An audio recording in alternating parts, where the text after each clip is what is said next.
Okay, guys, as promised, here is going to be a quick review of our unit on energy, which was the first thing we did in second semester. So you might remember the very first thing we mentioned is that there are many different types of energy. We spent our time talking specifically about mechanical energy. This is mechanical energy, which is energy associated with moving masses. So there are lots of other types of energy that we did not discuss. There's electrical energy, which we didn't really discuss. There's thermal energy, which we didn't discuss, and so forth. So this is just energy associated with masses that are in motion. And we'll come back to that definition a little bit later. For right now, where we started was the concept of work. Work was the very first thing that we did. And we talked about how work is, sorry for the messy writing. I'm using a different program here that doesn't work quite as well. Work is the idea that you can use a force to move something. So if you exert a force, that force will do work if it moves the object. And specifically, maybe we could talk about an example to kind of illustrate this idea. Let's say I've got some surface here. Let's say, so here's the surface, and maybe on this surface, I don't know, maybe we have some sort of block on the surface. So here's this block on the surface, and maybe we've got some forces on the block. So maybe there's a pushing force. Maybe there's somebody here who's pushing on this block, and let's see if this works. So maybe we've got somebody pushing this block forward, and maybe there's actually, you know how we're going to do that? Here's how we're going to do that. We're going to imagine that there's somebody pushing this block, but they're pushing it at some angle. So they're pushing it up like this. And maybe there's a friction force acting backwards like this. And then, of course, we've got gravity, which acts straight down, and the normal force, which acts straight up. So these are our various forces. So we could now go ahead and maybe talk about these. So this is the pushing force. We can call that F applied. And let's say that the applied force is 80 newtons. And let's say that the friction force is, I don't know, maybe 50 newtons. So this is the force of friction. This is the weight mg, and this is the normal force.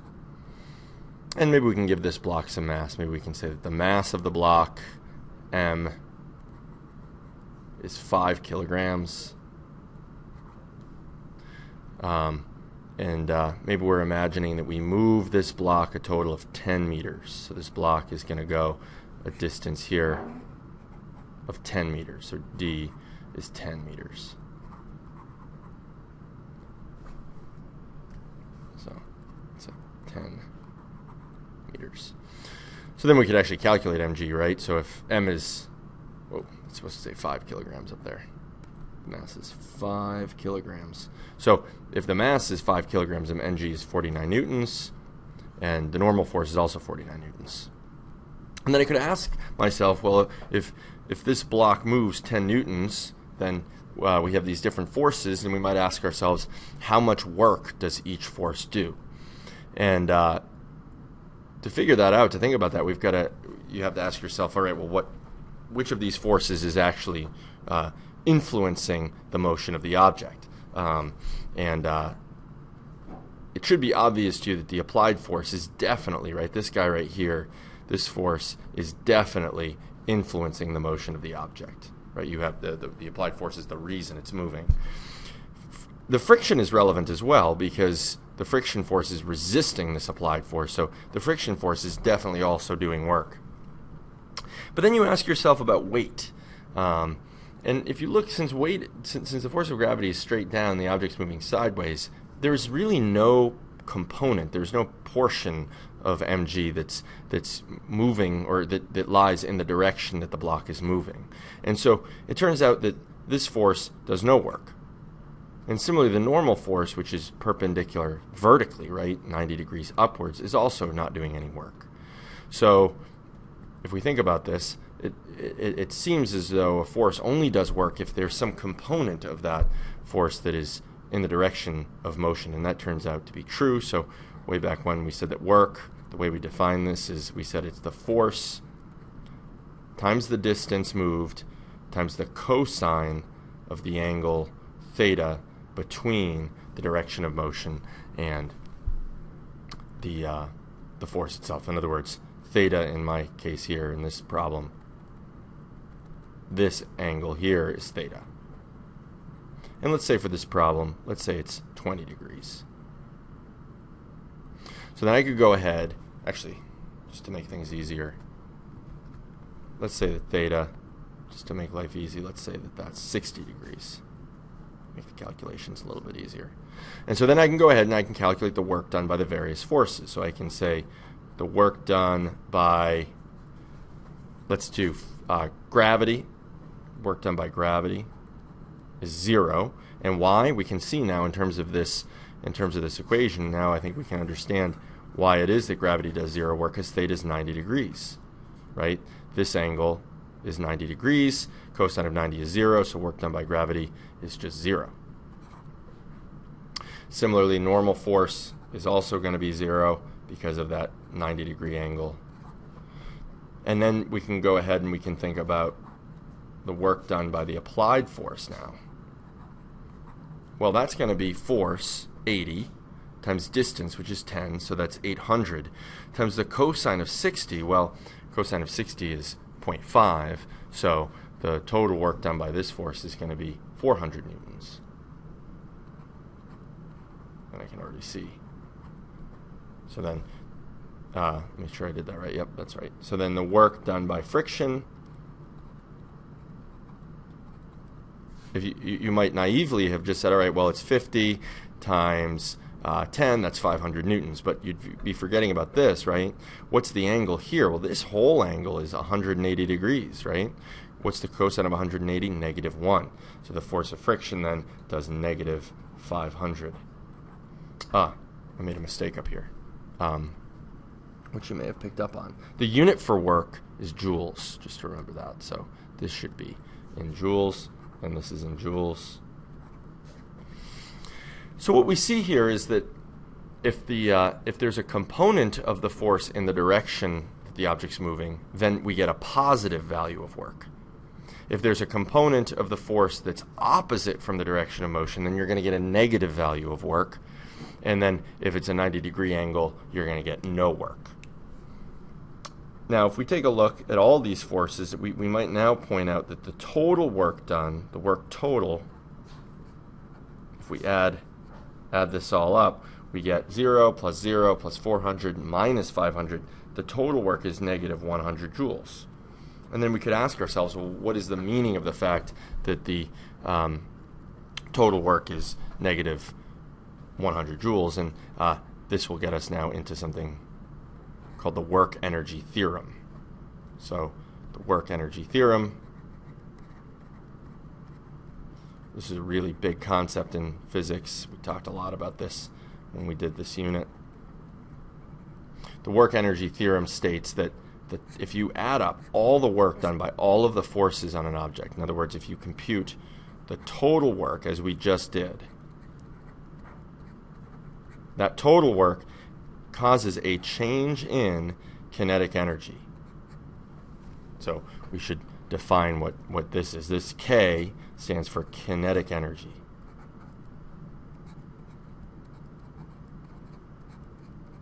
Kinetic energy, to remember, is the energy associated with a moving mass. And we compute it by saying the kinetic energy is equal to 1/2 the mass times the speed squared. Now, you notice I say speed, not velocity. Energy and work, these are all scalar quantities. In other words, the direction does not matter. And so here's the work, this very powerful work energy theorem. And so what does this tell us?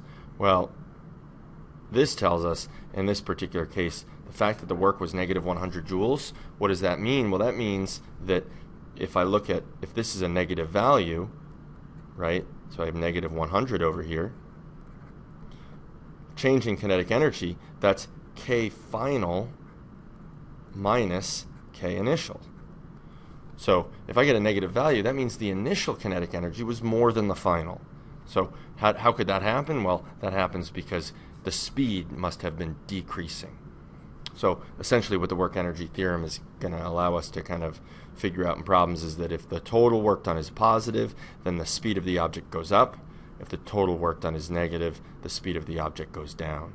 And this turns out to be a very handy and powerful tool in doing problems. So I'll give you some practice problems to work on the work energy theorem. But to move on, after we discussed work energy theorem, we then talked about energy conservation.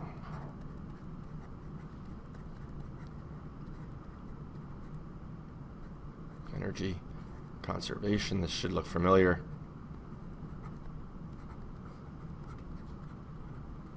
And specifically, we dealt with the conservation of mechanical energy. Energy conservation applies to all forms of energy, but we dealt specifically with mechanical energy, and there are really only two types of mechanical energy. Kinetic energy, which we've already discussed, that's 1/2 mv squared. And then there's this other type of energy, which is potential energy. This thing right here, so a word on potential energy first. Potential.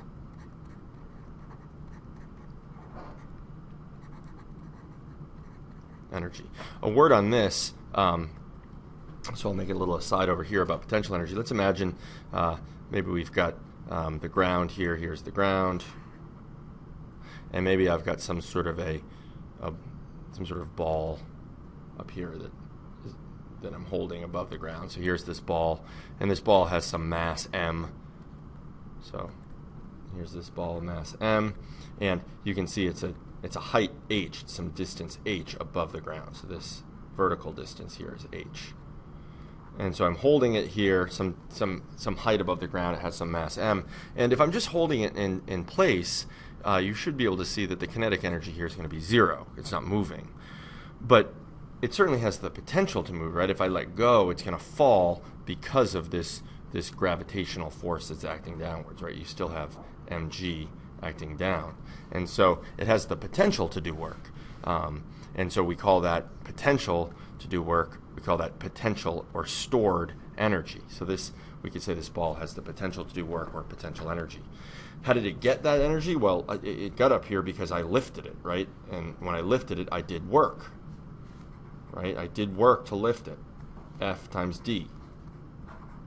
And it turns out that if you do work, FD, and lifting it, that's exactly how much potential energy it has. So potential energy is equal to the work done, and getting it to that point, so equal to the work done. And in particular, we dealt with two types of potential energy. The first one was exactly this type, gravitational potential energy. Gravitational potential energy, what's the work done? Well, it's the force mg times the distance h. That's mg and times h.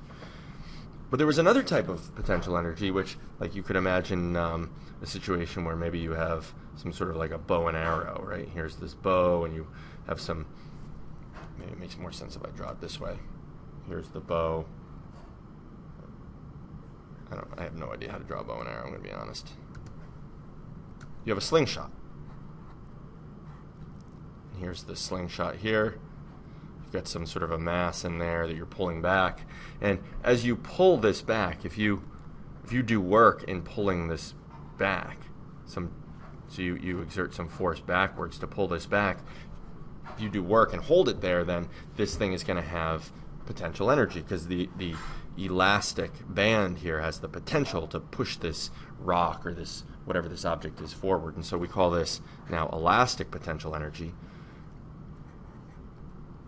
The E is for elastic potential energy. And this is a little bit trickier to calculate. The force, you might remember, is the elastic force, which is kx, spring constant times the distance stretched. And the distance, of course, is going to be also x, right? Distance you're pulling it back is some distance x. So you have this tricky thing where the force changes, right? Because the more you stretch it, the more the force is. So the force changes with distance. and this is a little thing where you have to use calculus, which I'm not going to do right now, and I'm just going to remind you that it turns out that the elastic potential energy is equal to half k times the distance x squared. So these were our two equations for potential energy. And so if energy is conserved, if these are the only two types of mechanical energy, and mechanical energy is going to be conserved, which let's just remember that mechanical energy is conserved as long as there's no friction. So if there's no friction now, or no resistive forces in general, then what we can say is the total mechanical energy initial equals mechanical energy final, if there's no friction.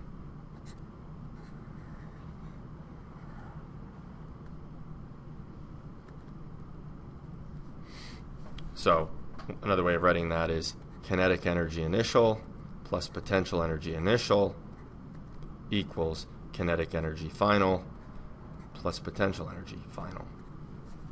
And this turns out to be a very powerful and useful relationship. So to think about some cases where this can be quite handy, we can think about a pendulum.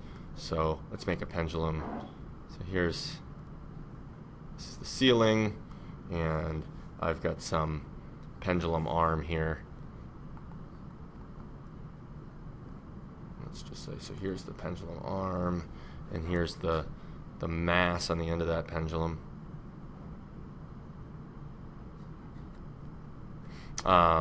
And so let's see what we have here. This is, let's get some numbers on board here. We could say that the length of the pendulum is 2 meters. The mass of the pendulum, we're going to find out it doesn't really matter, but let's make it 5 kilograms. And let's say that this initial angle theta, so this is at some angle right here, theta. Call that theta initial. The initial angle theta initial is, let's make it 60 degrees again.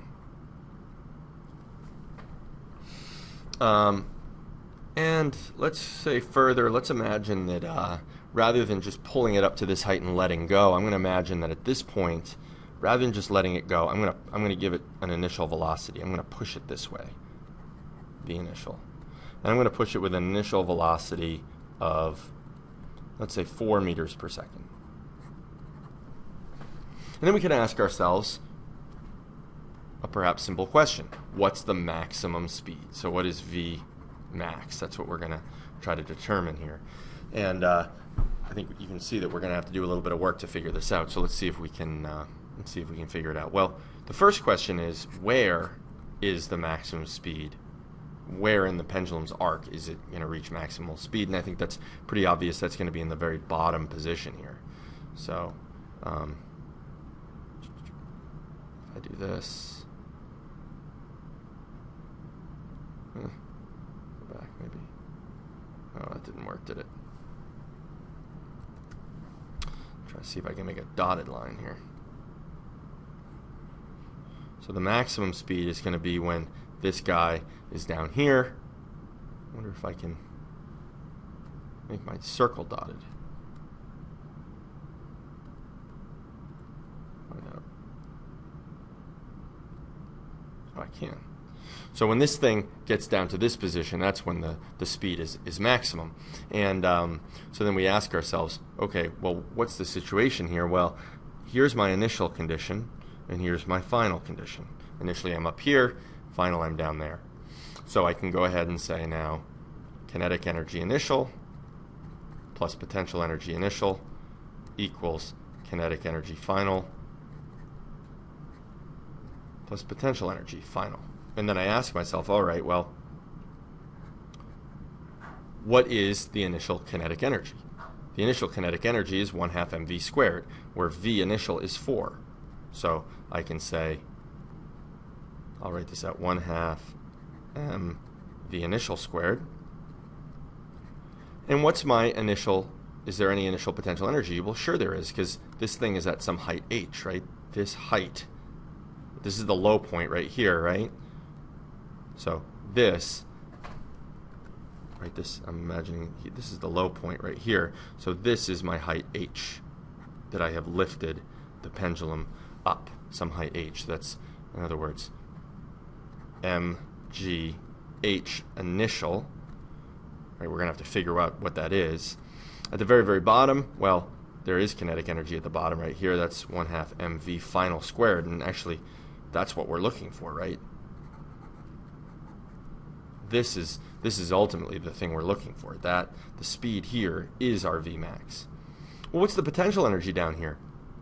Well, you can see this is the low point, so there is no potential energy. So this is 0 right here. So now let's take a look at what I've got. I'm looking for this guy right here, right? This is my variable that I'm attempting to isolate. What can I do to simplify this? Well, I notice there's an m here, here, and here. There's an m in every term, so I can divide through by m and the m's go away, which is interesting, right? There is the mass here, whatever this mass is, the amount of mass is irrelevant, it turns out. And so now I can go ahead and simplify and say that 1/2 V initial, which is 4 squared, plus G times H initial, which I haven't found yet, is 1/2 Vmax squared.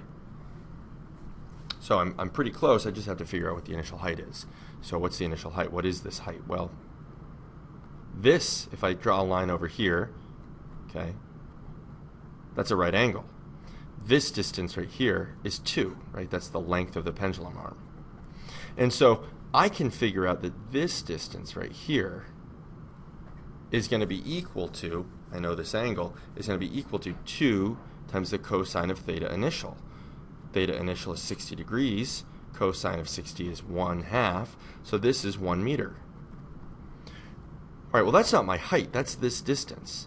So then I ask myself, well, what is this whole distance? Well, this whole distance is just the length of the pendulum arm, which is 2 meters. So then if this whole thing is 2 meters and this distance is 1 meter, then the height must be 1 meter. Hopefully you understood that logic. Again, this 1 meter comes from 2 cosine theta initial. So now I can simplify 1/2 4 squared. 4 squared is 16. Half of that is 8. H is 1, so this is 9.8 equals 1/2 V squared. I can come up with some estimate. I'll just call this 10. So this whole thing I'm going to call 18. Multiply it by 2, I get 36. 36 equals V squared. So V is roughly 6 meters per second. So that's a little bit on energy conservation. I'll give you some practice problems on those as well. Next up, last thing we did were simple machines.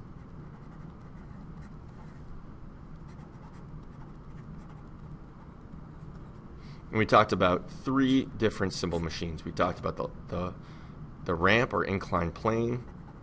We talked about the lever. And we talked about the pulley. Now, in all of these simple machines, the basic principle is the same, and that's that the amount of work you put in, so the work in, equals the amount of work you get out of the machine. In other words, the machine isn't going to do work for you. But we did talk about how these machines can give you what we call mechanical advantage. They can make work easier, and let's understand how that is. Well, work in, well, that's force in times distance in, and that's got to be equal to work out. So that's force out times distance out. So you can imagine that you could have a situation where maybe you put a little more distance in than you get out. And what's the trade-off? Well, if I put in more distance than I get out, I'm going to get more force out than I put in, because this total product has to be the same. In other words, if I exert a little force over a really big distance, I can get a really big force out, but over a smaller distance. And so I can get this so-called mechanical advantage by putting a little more distance in than I get out. I get more force out, and so then we have mechanical advantage then.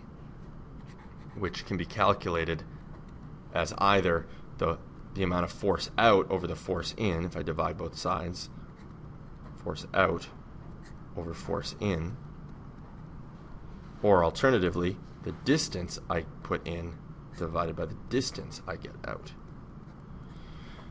Both of these equations work. Typically, we end up using the second equation because frequently in problems it's a lot easier to figure out the distance in and the distance out, although you can use the force relationship as well. So distance in over distance out, force out over force in. To understand how this works, say we have a ramp. Wonder if I can, if I have a, oh yeah, there you go. There's a ramp. Apparently I can't change anything about that ramp though.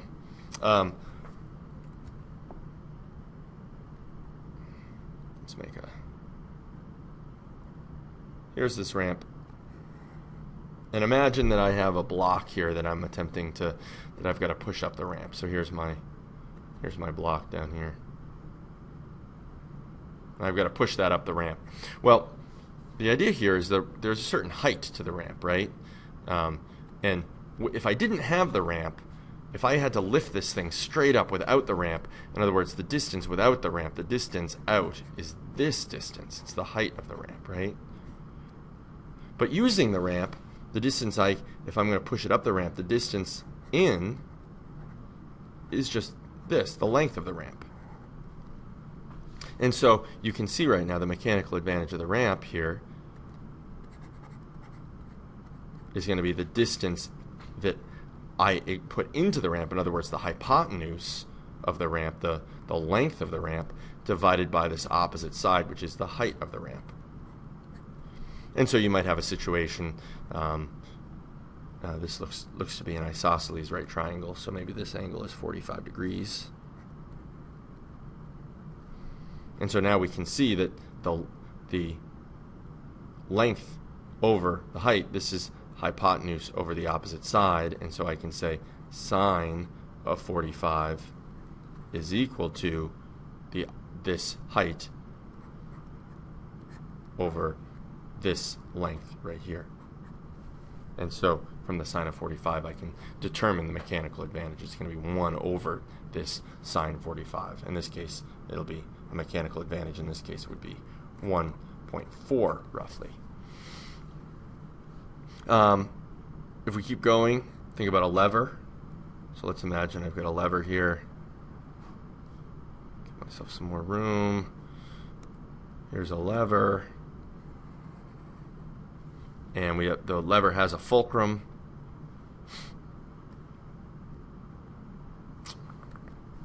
And maybe here's the fulcrum. And maybe I've got some weight that I'm lifting. So I've got some block over here. Here's this block. So that's the weight that I'm attempting to lift up using my lever. And maybe I lift it, or I attempt to lift it by pushing down right here. So then I ask myself, well, what's the mechanical advantage of the lever? Well, it turns out that the distance in, and this actually, now that we know something about torque, maybe you can understand how this relates to the idea or the concept of torque. But the lever arm, this distance, is my distance in, the distance from the fulcrum to where I push. So this is my force in. And this then is the distance out. The distance from the fulcrum to the thing that I'm lifting. This is F out. And so you can see here that the mechanical advantage in this case is going to be more than 1, right? My distance in is bigger than my distance out. So this is going to make it easier in some senses for me to lift the weight. Now you can see, I could move the fulcrum over here, right? If the fulcrum were instead here, now the distance in would be shorter than the distance out, and so I could have mechanical advantage less than 1.